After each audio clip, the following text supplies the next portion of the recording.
Hey everybody, welcome back to another Pisces USA live stream. If you're new here, we go live every Thursday at 1 p.m. or at least most Thursdays, right, Shelby? Yes, as much as you can. And our whole goal is to talk about aquascaping, aquarium design, natural aquatics, and really anything that involves a fish tank. I'm sure eventually we'll get into filtration and all kinds of other fun stuff, but currently we're really focused on aquascaping. Today we're continuing the breakdown of the Aquatic Expo Aquascaping Competition. Last week we talked about the People's Choice winner and third place, and we ran out of time, so we decided we'd go split this into multiple sessions. So today we're going to talk about the first and second place winners. We're going to talk about what made those the top two aquascapes and how they stood up from the competition. But first, we'd be remiss if we did not give a huge thank you to Jen Williams. Her Instagram is at JWD Aqua. She organized the whole event and got everybody there and all the stuff set up. So just massive thank you to her for doing all that. There were also other sponsors other than just Pisces USA. We had Glass Cages. We love Joe. He was so sweet. He actually did 10 really nice clear silicone tanks, very low iron glass, gorgeous tanks. Tropica Aquarium Plants provided the plants. Awasi North America gave us the filters. Higer Official, Higer, came up with the lights, and of course the Aquatic Gardeners Association was there judging. I already see you guys saying hi in the chat, so please ask us questions throughout. We want to make sure that we're talking to you. We love hearing from y'all. All right, let's jump right in. All right. So for those just joining us, we're talking about the Aquatic Aquascaping Competition. We had talked about it a little bit last week. I talked about how they were judged, like the composition, the plant selection, hardscape, and everything. And those were our judges. Came into play was Ballin Shaw. He's actually pretty known in the AGA community, very respected. We got David Bono and Therese Neal. Both of those were wonderful people. They have a lot of insight onto aquascaping. They've been around a lot of competitions. David's entered a lot of competitions and won multiples. So we have some really good judges for these. But we're going to talk about the two top tanks this week, second and first, which were incredible. So I think we're going to start with the second place person, right? Yes. So that's Levi. He told us he was going to be watching. I don't currently see him in the chat, so hopefully he'll join us. Levi, I think his Instagram is Aquascapes. Levi Asa Bennett is his full name. Let's see if I can get his picture pulled up. There he is. All right, so there's Levi with his tank. He was very excited, as he should have been. That big old smile, I love that. And here is a closer up of his tank. So Yes, that's his beautiful tank, right? Yep. Yes. Oh, yeah.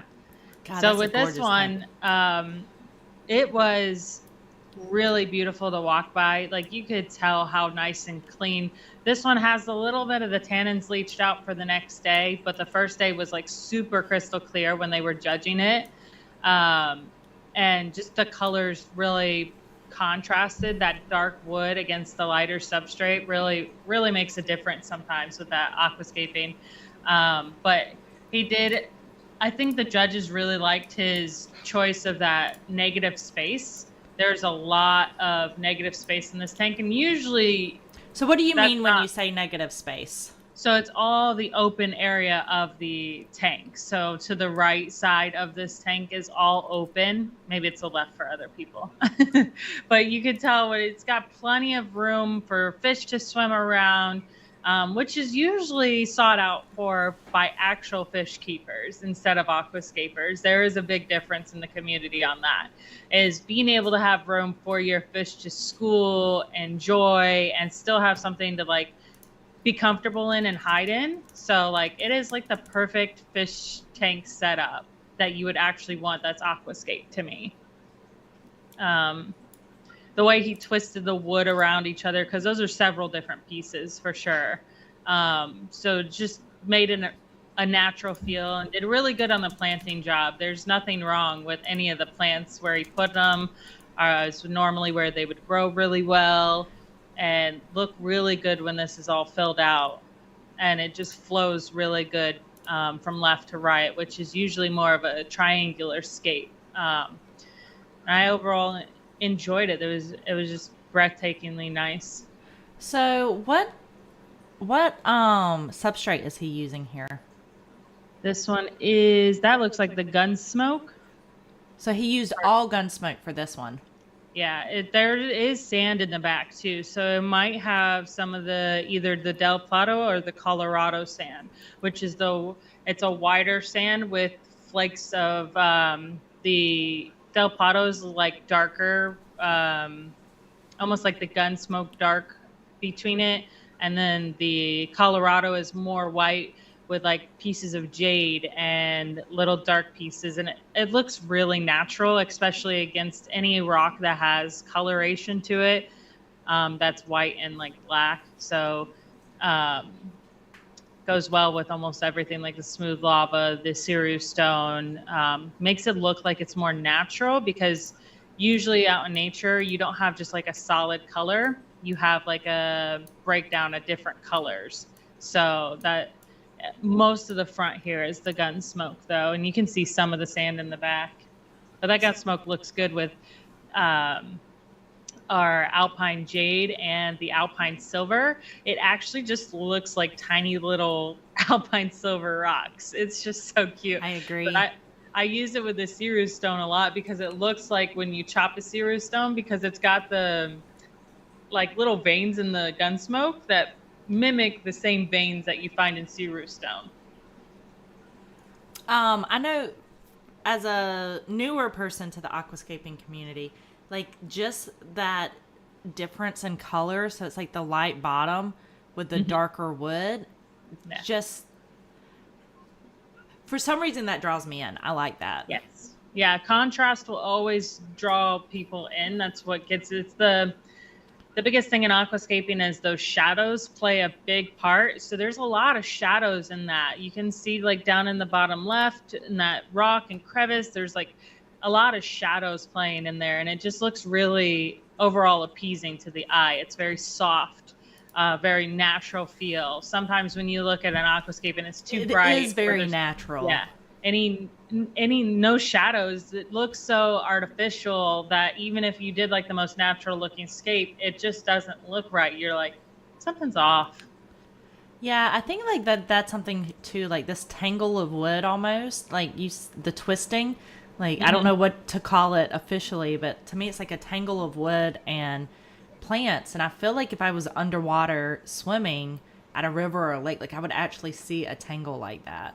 Yes. Yeah, it looks more natural, like you would actually find it somewhere. There's a fine line between natural looking and natural, like you can actually find that in nature. Does he also have some leaves down here? Yes. Yes. So why do you put leaves in? To give it more of a natural feel. Maybe he was trying to achieve a blackwater tank more. Usually that's what you would try to put, like leaves or things like that. But he's also doing So a why tree. do you do leaves for a blackwater tank? Sorry, I'm full of questions today. Oh, you're good. So leaves are usually beneficial to the water, and black water, it gives it that tannin. It's really good for the fish. It just gives you a more natural feel to your tank. That's why most people gravitate towards black water, but some people don't like it because it does cause that color and they think it's dirty. But it really depends. Most fish keepers do like the tannin water for their fish because it gives them, their fish are happier. They breed more, it looks cool. It's all to each their own for which aquascape they like. Yeah, like to me, like this doesn't feel. It doesn't feel like he arranged it this way. Like it feels like it just naturally fell this way. I mean, So, yeah. obviously you watched him aquascape. We all watched him aquascape. This was Yeah. very intentional and thought out, right? And I think Hmm. like that ability to create something that looks effortless that took a ton of effort is really I think it speaks to his talent as an aquascaper. Yeah, and I think I really enjoy the leaves. Normally, I'm not like that when you do an aquascape because you do want it like really nice and clean. But I do see that he was trying to achieve as if a tree was in the water, and that's the root system. And the river. I think he's more natural scaping. Like if you look on his Instagram, um, there is a lot more log and river style, which if you were to have this in nature, there would be leaves there. So like to see that and the thought process in that, I think that's why I gave him a really good overall score. Do you think he actually went outside and picked up leaves? We might have just had them, maybe, Oh. but we could have probably went outside and picked them up. Is that something you like aquascapers buy? I think that's probably a better question. Like if I wanted leaves in my fish tank back here, do I go get them out of my yard or like where do you get them? I want to get them out of your yard because you don't know if your neighbor's spraying for pesticides or things like That's that a that could good kill. point. Yeah, kill everything. You could pick some out and like boil it, but that's so much work. So sometimes I've bought in leaves, and it really depends on what you're getting. Some people just boil them and put them in their tank because it usually removes all the nasties. Sadie wants to know if we should sell leaves. It sounds like maybe we should. No. We need to do more research about this. New product coming soon. They seem to not do well when you're selling them because sometimes you could just get them from your yard. It just takes extra bit of work. But yeah, they do. A lot of people do buy some leaves. So, if someone wanted to put leaves in, they would need to boil them to make sure they're clean. It's a little bit of work, but Mhm. uh, You can bake them too, I bake believe. You them. just got to get to them like a certain heat. That's interesting. I feel like they would just catch on fire. Yeah, I get worried about it for sure. I think I'm gonna send you photos later, and I'm gonna be like, Shelby, my kitchen's on fire. Now what are like for every aquascape I've asked this. Ooh, we have a leaf supplier, so maybe we could. Um, what what are things that could be improved on here? I mean, obviously it's amazing at second place, but Mhm. that's one of the reasons why we aquascape publicly, right? Is that we want to learn and do some improvement. Is there anything that you would change here?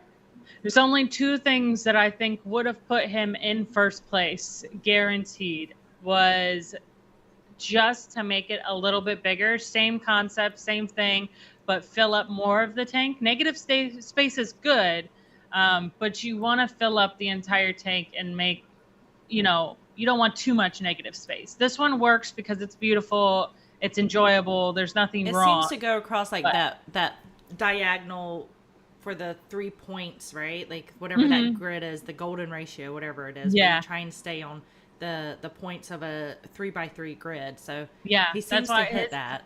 triangular scape and it hits the golden ratio on it. Um, but it just doesn't take up enough of the tank to make it look bigger. It looks nice, but when you take up more of the tank, you give it an illusion that it's bigger of a tank. And that's what you want. You want them to be able to kind of like get lost in it. And then the pieces of wood, it's kind of hard to see because it's at the top here where it kind of comes towards the surface. It's chopped pieces and he covered it with moss. If those could go out of the water, that would have done better, but you can see the pieces, and like covering up with moss is like okay, but it's still, you want the illusion that it's going out of the tank. I think that's the only thing that they could have said anything bad about, because everything else is just, I mean, it's perfect. It gives it a natural feel. There's nothing placement about it. So So I see I what don't you're think, saying. Like it's like there's a little.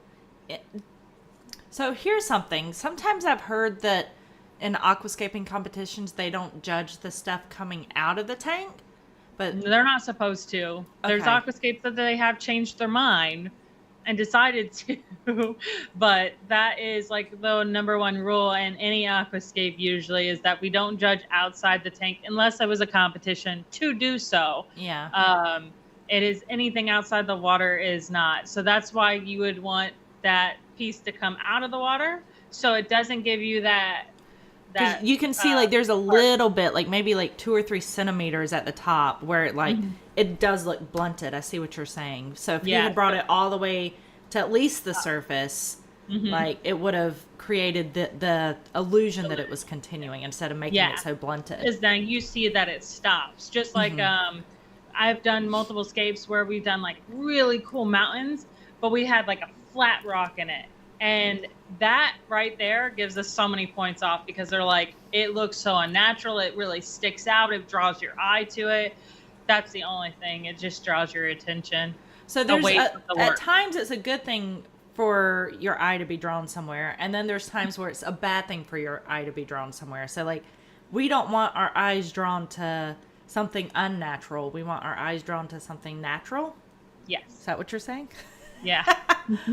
Yeah. Right. And it's like, it's not bad. It's just, I know that's probably what the judges are thinking. They're drawn to it and they're like, if that was just out of the tank, it wouldn't draw my attention a little bit, Yeah. And like just talking about things being natural, like you're not unlikely to find a stick that's just broken off like this that's been cut.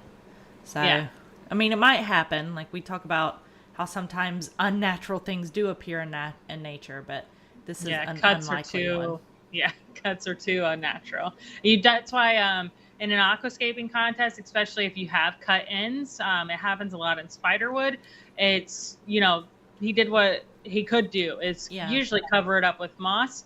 Another technique is to like saw it or try to break it so it kind of looks like it broke off.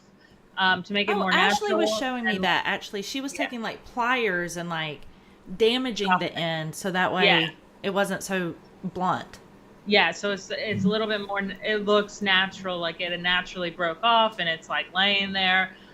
You could take a torch or a lighter and kind of burn the ends. It makes it look a little bit more worn and torn, and that helps a lot. All right, so that's good tips for someone if they're aquascaping in a competition is don't just cover it up potentially. Like covering it up is an option, but then there's other things we can do to make it look a little bit more natural if we have a less than ideal end of a piece of wood. Because at some point they have to cut it off, right? Like exactly. That's why you have to hide it. And like I guarantee you in that somewhere in his scape there's probably another piece that kind of looks unnatural, but the way he twisted the wood, it makes it look so beautiful. Yeah. And it flows really well. Yeah, I love these rocks. I love this with the substrate. Are these the jade rocks? I can't remember. Those are the jade rocks, the alpine jade. I believe so because it is a greener hue to those ones, where the next scape is more of a grayer hue. So yeah, I believe those are alpine jade rocks. The jade are both of our alpine rocks are actually hand collected. But these are really smooth and they're just really pretty. I love them. I think they're one of my favorite rocks we have. Yeah, they got a lot of character to them. That's why I think a lot of people gravitate towards them, and they look so much natural. Like Dragonstone's beautiful and it's cool and it's unique, but when you look at alpine, it looks more natural than a Dragonstone rock. It's just something you would definitely find out in nature when you're at a river or somewhere. All right, so now we want to, let's see if I can figure out which one is which. Now we want to move on. While I'm trying to pull this up, is there anything else that we want to say about Levi's tank? Just incredible work, and can't wait to see if you enter any more contests because it's did really well for this tank. All right, so this is one of the first people I met whenever I started working for Pisces USA. Let's see if I can pull it up.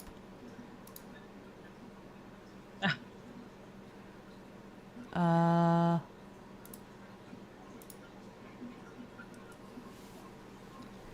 I'm glad you applied for Aquashella, Levi. I hope to be competing against you there. So I'm hoping. Yeah, we're definitely looking forward to seeing you there. Hopefully they select you, because that's a selection type thing, right? Yeah, because there's 12 entries. Most of the time it gets filled up pretty quick sometimes, and sometimes not. But yeah, you have to have good work, and they have to know that it's more of a selection of aquascapers, not just anybody can enter Aquashella. All right, so this is Nick Kinser. He won first place. He actually, I voted for him for the People's Choice Award too. I really loved his aquascape. I think he lives up in Washington, right? Washington, D.C. I have no idea where he lives. I've just known him for quite some time, but I have no idea where he lives. I just see him at shows. I assume he works up there because I think he works for Capital Exotic Pets or Aquariums or something like that. Okay. So he, yeah, you'll have to rewatch it, Levi. It's a beautiful aquascape. But so he traveled a little ways to get here for this aquascaping competition. I think he's super talented. So now let me pull up his actual tank, and you tell us about it, Shelby. I'm so bad at this. All right. Okay, here we go.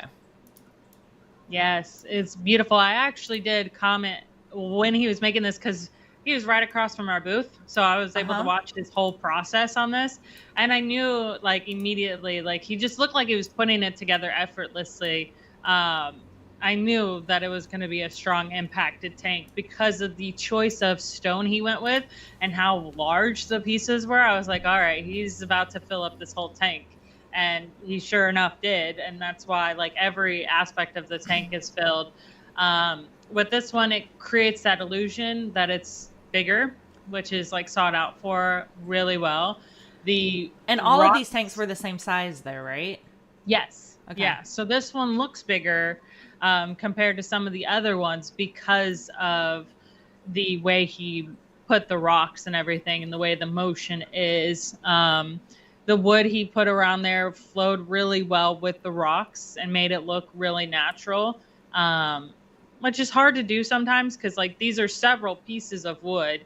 To me, it's even hard. It's just hard to achieve wood to stay down, and gluing. That's even extra work to think about when you're aquascaping. Is that wood is 100% going to float. You have to anchor it down. I mean, it looks like it grew over the rocks like this.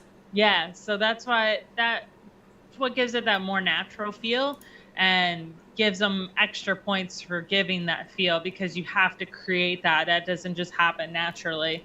And it's just a lot of work that's went into this. But the way the path goes up to the right, there's kind of layers on each side.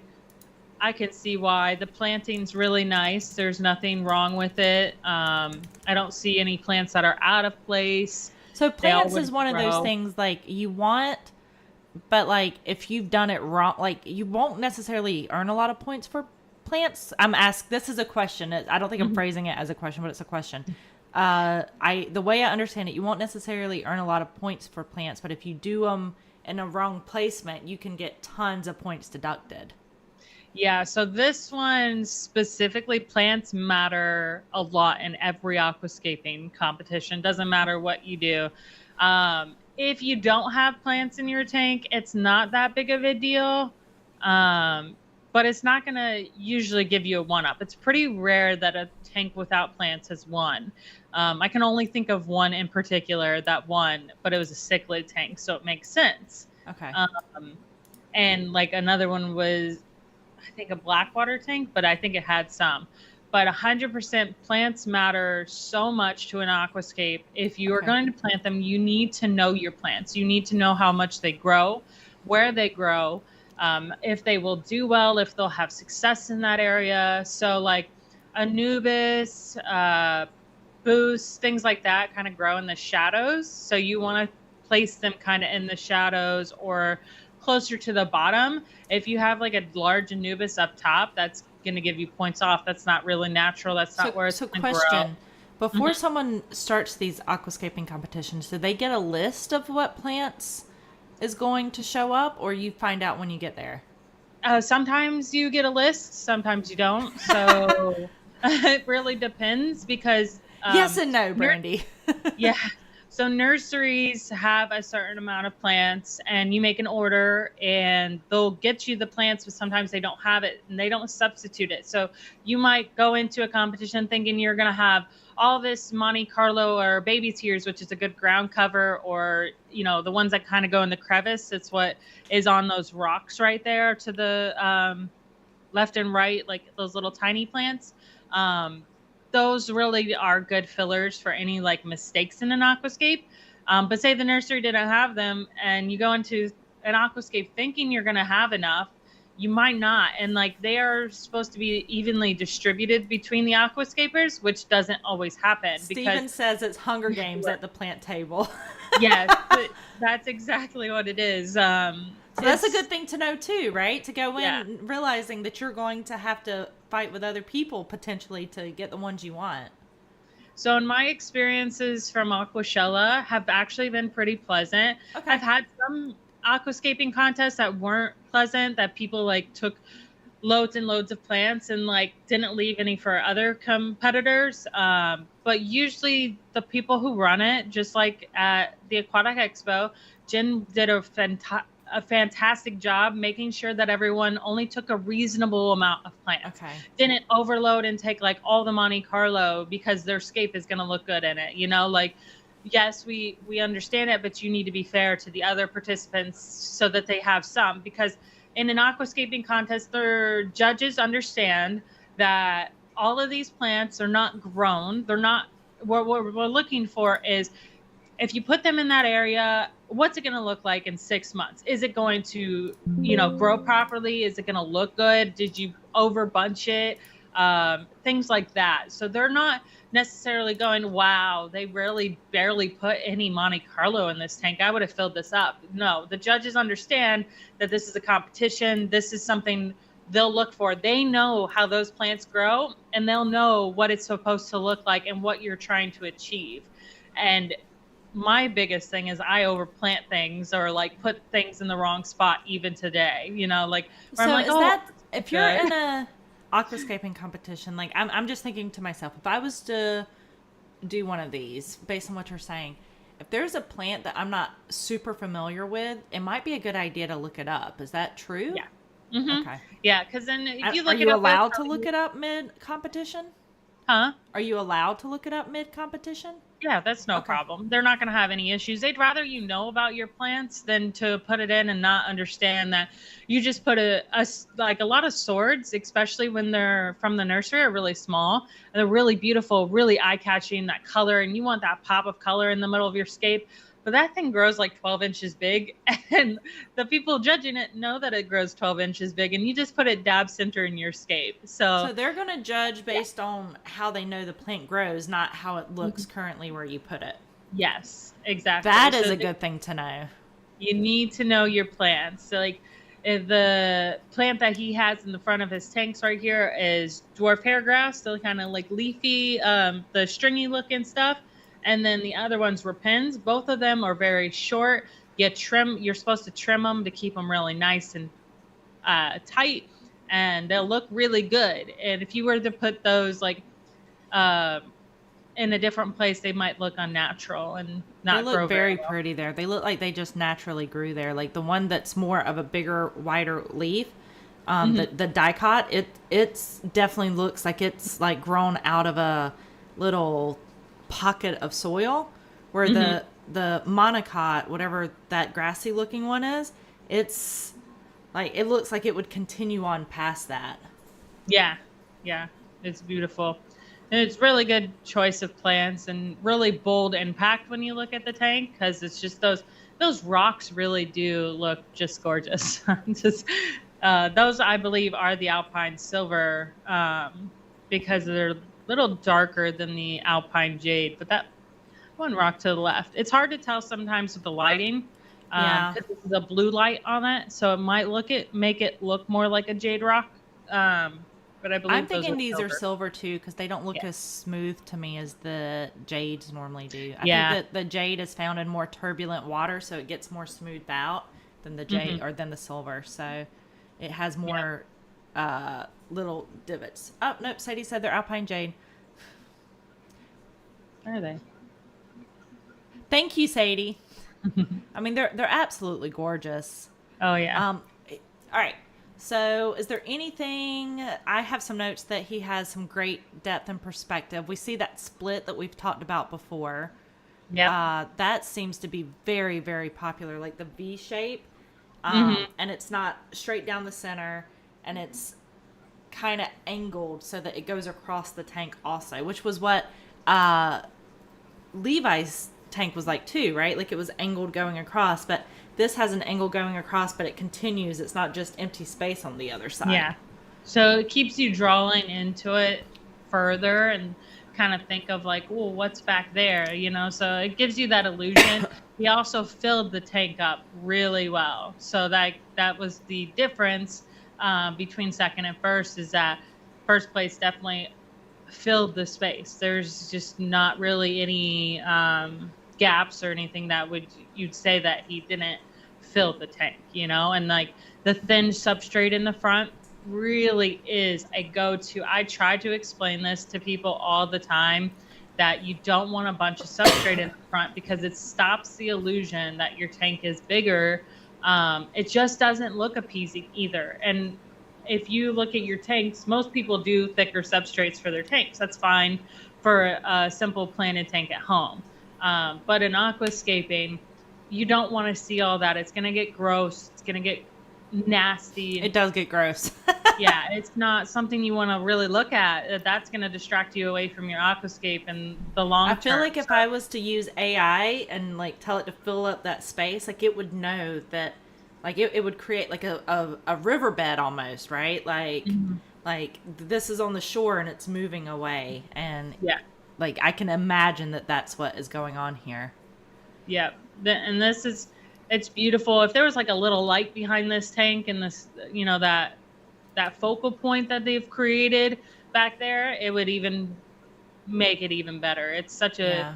it's an impactful tank. I really like it. And of course he's got the big on one side, kind of smaller on the other. That's really sought out for too. And it really does make a difference.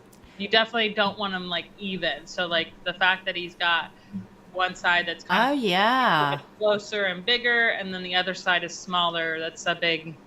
So like just A going good back to the way. grids that we're talking about, like the smaller one is almost on the lower third and the bigger one is almost on the upper third. So it's like he's hitting both of those focal points that you're supposed to hit, but in different ways. I didn't even notice that till you said that.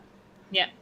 I struggled with that on my last competition, that my two mountains, they were beautiful, but they almost lined up too well together. It was just like too slightly close to each other, where like I needed a bigger impact on one of them. And that's what he achieved here, is that right side has such a bigger impact. It looks so much larger than the left side. Yeah. I mean, it's gorgeous. While we were watching him build it, I'm like, that's my favorite. Going back to plants, Steven said, I've seen folks put tall plants like Val in the foreground, but on the sides as sort of a curtain. Is this the thing? And someone Yes. said probably for scale. So could you explain that a little bit more?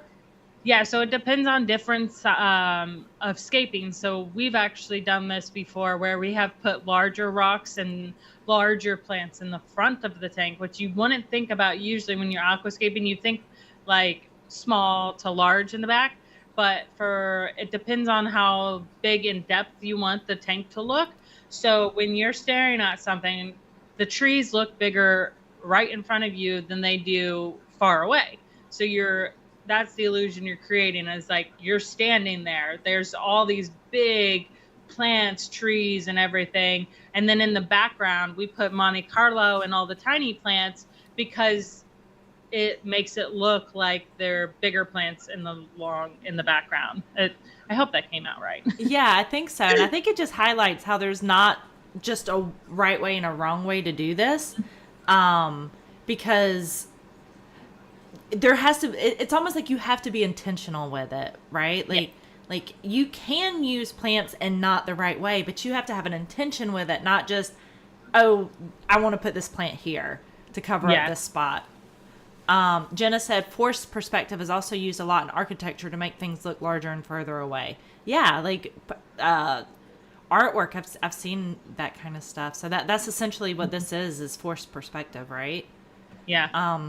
And I also see like there's still open swim space, right? Like this big rocks in front on the side that I'm on the screen. I don't know if it's people's left or right.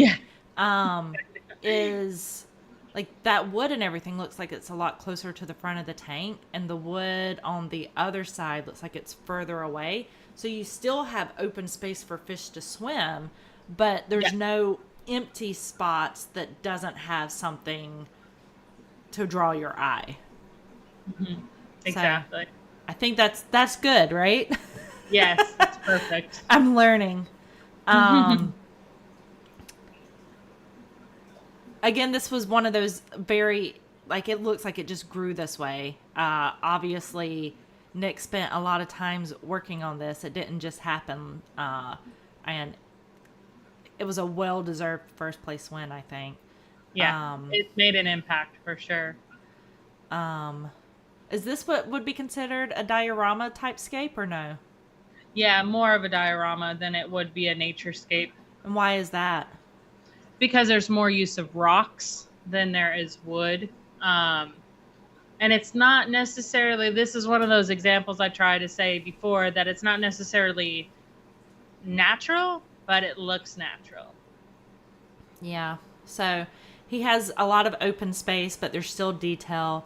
It doesn't get too busy, even though every inch of the tank is covered. It's not too busy because of the way he used the scale and perspective.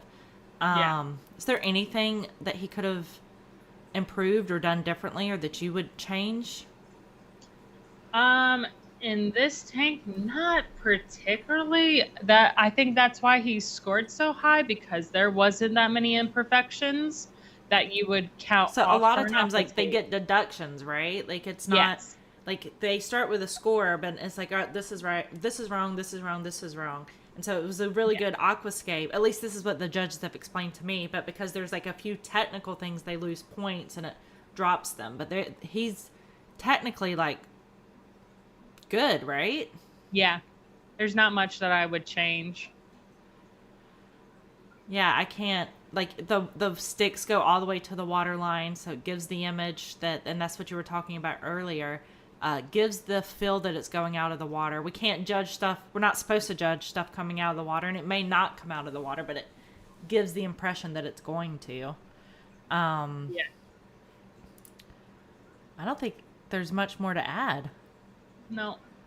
I also love how he does like this accent rock. I think that's the, what is that? The Gunsmoke as well, I believe. The Gunsmoke. That's such a great accent rock. Like, yeah, I use it for everything.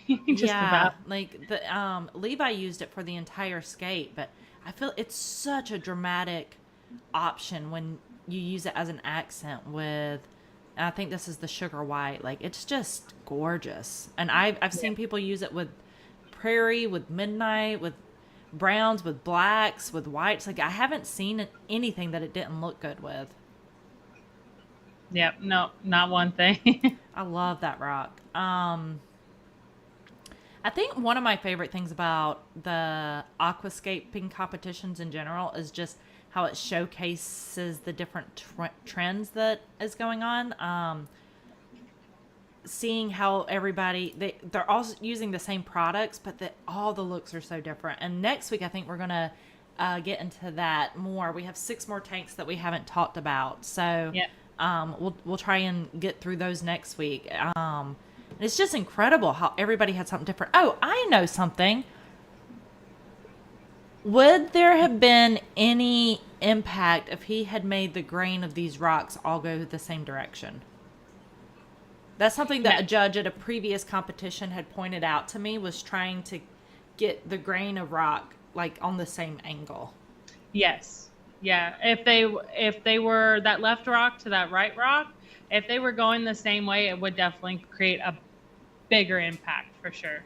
And that's like, because when we find rocks, they've typically been there for millions of years, right? They haven't been placed there, and the lines that we see in them are based on they're all going to be the same way because they were all created at the same time, and those layers are going to look similar. And when we see differences in that, it indicates that especially when there's a bunch of differences, it's kind of not the way we find it in nature. I don't know how to describe that better. I feel like I used a whole lot of words, and but there's probably a simpler way to explain it. Geology. Yeah. The way they're formed. Yeah. All right. So I think is there anything else to talk about? We're a little over 30 minutes, I think. So. Yep, we did. Hey, Vibes Aquatics. Well, we're ending now. So next week, get here right at 1 p.m. So next week we'll be talking about the rest of the Aquatic Expo Aquascaping Competition tanks. And if you have any questions, if there's anything in specific that you want to see, please let us know. If you haven't already, make sure you subscribe to our channel so that you get notified as soon as we go live. And anything you want to add, Shelby? No. All right, so I think this has been a great discussion. I have loved breaking down these incredible aquascapes with you, Shelby. You've taught me a ton. I feel like I could go join an aquascaping competition now. Again, huge congratulations to Nick and to Levi. Well-deserved wins. Big thank you to Jen for organizing the events, and all of our sponsors. Thank you so much. We appreciate it. Can't do these competitions without a whole group of people coming together to make it happen. We will be sponsoring the Reef Stock Denver competition. So I'm looking forward to giving you guys some information on that the next couple of weeks. I think that's March 1st and 2nd. So hopefully we see you guys there. See you next week. Take care. Bye. Swim with Pisces.